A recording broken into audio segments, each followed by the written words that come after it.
So ayan po, kung mapapansin po natin ay may apoy po sa ilalim po ng lupa.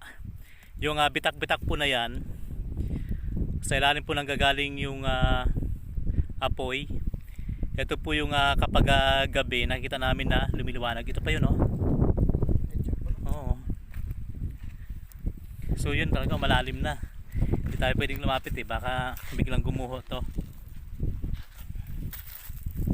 Yun. Ayun. Ito, oh. Oh. Yun. Grabe.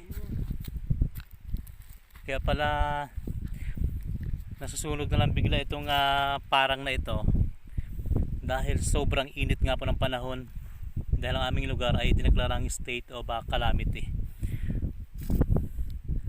Grabe, no? Oh. Ayun, oh. Apoy talaga.